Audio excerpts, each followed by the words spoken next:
Hey YouTube, and thank you for watching Junkworks DIY Garage. Well, if you didn't know by the title, and you can't tell by what I'm sitting on right now, I was able to get a lift from my garage thanks to YouTube. So thank you YouTube, first of all. And thank you to my family, because my family helped me put this together, and they did most of the work because I really hurt my back a couple weeks ago, to the point where I'm still going in for an MRI here pretty soon. But beyond that, with a hurt back and my family, I was able to put this together. We were able to put this together, so thanks again to them. There's little things here and there that are a little bit hard to figure out, but if you just sit down, look at the pictures, figure out the book, watch a few videos, you'll be able to figure it out no problem. And you don't need be a big, giant, strong couple of guys to get it done, although that would help, but you could have, you know, a few fairly weak people putting it together too, obviously, because you'll see in this video how we got it done. At the end of this, I will give you some videos that I went and looked at along the way to try and figure a few things out. So that might help you out too, but I'm not going to give you those until the end, so that you have to watch mine. I guess unless you fast forward, but don't do that. Alright, well, this is a huge day for my shop. I want to thank Wildfire Lifts, because although I did spend all my own money on this, they helped me out with shipping, so that was cool. In turn for doing the video, they're helping me out with shipping. But if you really think I'd get something like this in my garage and not do a video, or probably several videos coming up on this, I don't know what you're thinking. So regardless, I want to thank them for helping me out with the shipping. I want to thank YouTube and all of my supporters and subscribers. First of all, I gotta say, all the opinions on this lift are my own. Nobody's paid me to say anything good, bad, or otherwise about the lift. So I talked to Mike, the dad, and Brad is the son. It's a father-son owned business. But anyway, talked to the dad, and he was super nice. He told me to get help with the shipping. I needed to talk to his son, so within a couple days his son called me back and we did this. This is the only place I went to, bar none. I did not even ask any other places to, you know, help me with anything, because this is the one I wanted. Whether they would have gave me shipping or not, I would have bought this one. So, and I even told him that, and he still gave me shipping. And that right there shows you the customer service that they give, because he could outright say, well, you know, you don't have that many viewers, you're not, you know, some big thing. And this was before I told him I was even going to pay for the whole thing in advance. So, their customer service, bar none, is amazing. In fact, admittedly, because of COVID, there was some shipping issues going on. And they called me as soon as they found out and said, hey, you know, we're having a few problems. We're going to be a little bit longer than we said. And I thanked him, said, no problem, we're good. I was hoping it'd come before snow, and we got a little bit of snow, but for the most part, we got to stay out of the snow even. So their customer service is awesome. And you're going to probably talk to the dad or the son when you get on the phone, because that's all I've talked to so far. And they always pick up the phone, and every time I've called, they've picked up the phone. I've been real happy with that. Now, as far as the lift is concerned, so far I'm very happy. The build quality looks really good. All the safety mechanisms that you see on the videos and on pictures look like they're going to work good. So I'm so far very happy. Time will tell if there's any problems with the lift, or if I have any, you know, thises or thatses to talk about the lift, but I promise you, almost every car maintenance video I have will probably be on this lift for some reason.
sib, stop and don't do what I just showed you.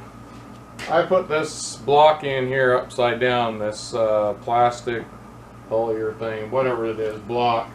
Here on the opposite side, on the same side as the pump where this one is, but on the other side of the machine. And these need to go in like that. So there you go, now you know. So I should be able to pull this one off, put it over to the other side, put this one in here, the other one on the other side, and go do the same thing on the opposite side of here.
look in, you're going to have the black rod that goes across, and then there's the nut that was on the end of this. It's just a jam nut to jam against that. So you're going to grab your, these are my second biggest vice grips in this set. The bigger one actually didn't fit very well, so this one actually fit pretty good.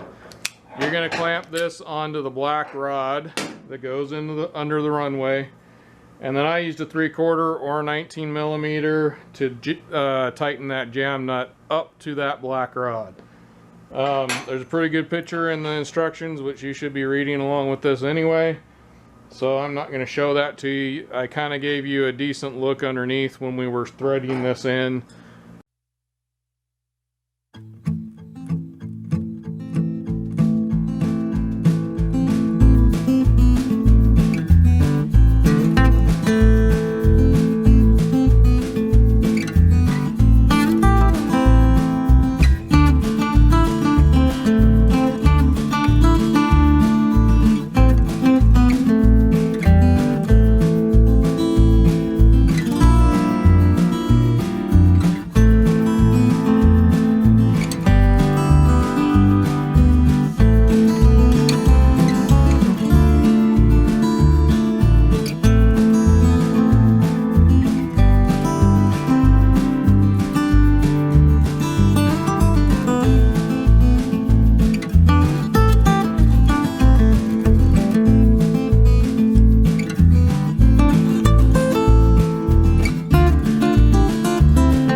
Also at the end I said I would promise you that I would tell you a few other videos that I watched, and I need to go get those names. Okay, I went in and got some names here. First of all, I did watch other videos than this, and these were just the most, I guess, closest to detailed videos, I would say. The first one I actually saw this on that made me really start looking at this was the Auto Resto mod. So shout out to them. I will say on their video, there's definitely a couple, they go through it a little bit quicker. One thing that seemed safety wise, and I'm not calling anybody out, I'm not getting on anybody for doing something that's wrong. People do things the way they feel like they need to do them for their safety. That's their deal. But something that I noticed was actually a safety issue that they did is underneath here, underneath the runway, they put the spacer that's supposed to be on the outside of the lever there, in between the jam nut and the bar that goes across the runway. I do think, because I kind of paid attention after that, really looking, that they caught that, but it's not in the video. I do think later on you kind of see that spacer out there. So, and I'm not saying they're doing anything that, you know, they weren't, you know, not showing something. They probably it just didn't get edited in there. So that's something, if you watch their video, don't do that. And something else I noticed on the Auto Resta Mod one was the nuts and bolts that go on the ends of the ramps here. They are supposed to go from inside out with the washers, lock washers, and nuts on the outside part, according to the book. Honestly, I don't think that will make a huge difference on the safety nor on how things work, as far as I know, but it is something I noticed as far as what it says to do in the book compared to what they do. Misty One, he has a really good video if you're going to do it yourself, of what it might take to do it yourself. I can't imagine trying to do this by yourself. You definitely have to have a huge garage like he does, as well as lots of different machines like he does, to be able to do that. I will say on his video, yet again, to each their own, on the tops of the uprights here, he put a nut underneath and a nut on washer and nut on top, and that's incorrect. It just is. Both nuts are supposed to be on top. Washer, nut, then another nut, all on top of these upright posts. And I actually did put comments in their video, so hopefully they read them. And if they're watching this, I mean no hard feelings. I'm not knocking you. I'm just stating things that I noticed. And that brings me up to, if you see something that I did wrong in this video, please tell me. I mean, this is my safety. I'll probably be in here most of the time by myself underneath this thing, admittedly. And otherwise, my kids will be under here, which I'm even more worried about them. So if there's any safety problem you notice in this video that I didn't either correct, if I did something that I know I did wrong, I showed it on this video, similar to the only thing I really know I did wrong and didn't correct right away was the slider pieces, those plastic corner slider pieces. I had flipped those upside down, but I do show you that in the video. So, but if you see anything else, please comment below. I have no hard feelings to anybody that's trying to help me out safety-wise. Another one I saw was Solar Garage. It's a fairly recent video, at least as of when I put this out.